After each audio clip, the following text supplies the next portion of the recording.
to go, but it would have been great if you ran again, right? Okay. That's a whole... But you know, our amazing governor, Governor Deval Patrick, please put a hand together.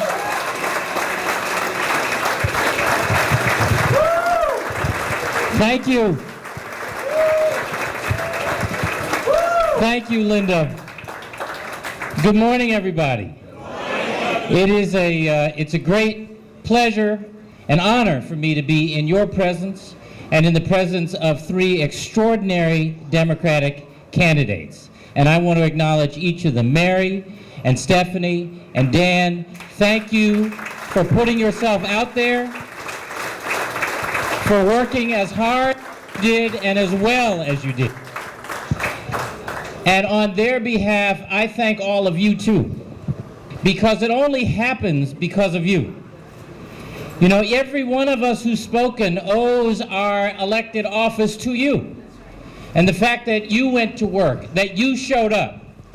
And I hope, and I'm counting, in this final round, in this general election, that you go to work for Dan, because it is important not just that you see him, but that we elect someone who sees you once they are in office.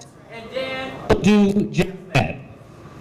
Today, of all days, it seems to me we ought to be focusing on and paying attention to the extraordinary message, a message that rings down through the ages from Dr. King, whose photograph is right behind me.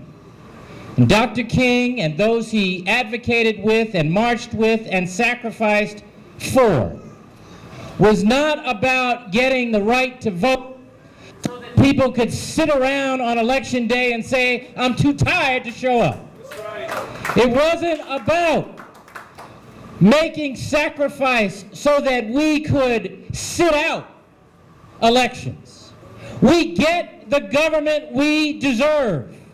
And if we believe we deserve better government, we have to go to work for good candidates. Candidates who believe that government has a role to play, not in solving every problem in everybody's life, but in helping people help themselves.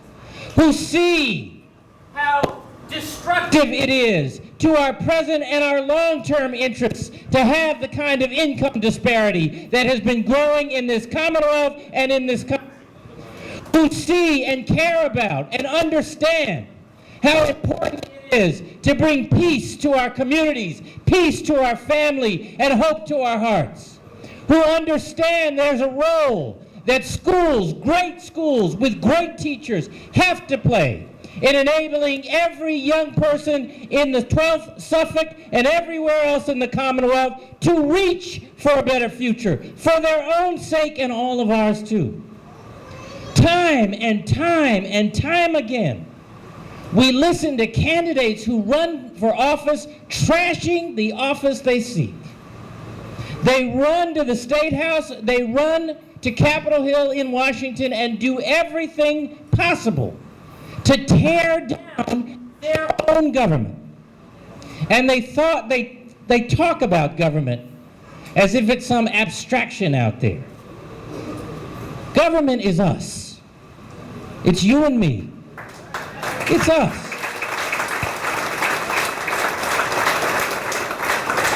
And so we ought to demand that it represent the best of who we are, the best of what we aspire to.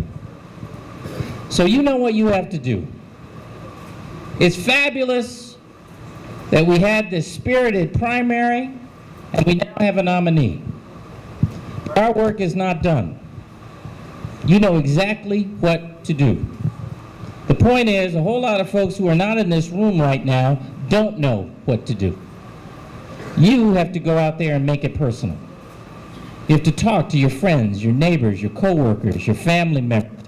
I always remind you and acknowledge that cranky uncle you always avoid talking about politics with.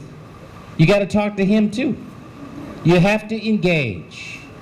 Have to make sure that people understand the stake that they have, not just in this election, but in their neighbors' dreams and struggles as well as their own.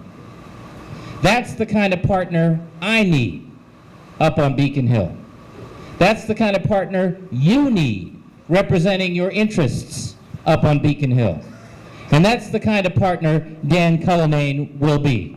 Ladies and gentlemen, the next state representative for the 12th Suffolk, Dan Cullinane.